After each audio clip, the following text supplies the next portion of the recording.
Hello everyone, I hope you are doing well. Today we will talk about how to fix or how to solve the problem of display on the application of Hacoo app. You will click on settings. In this page you will click on apps, default apps, app settings. Then you will scrolling down until you find this application of Hacoo and you will click. Then we click on first stop and we click OK. Here you will enter to the window of storage. After that you will click on clear cache.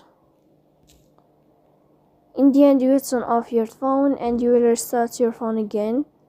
So that's all. Don't forget to support us by like and subscribe.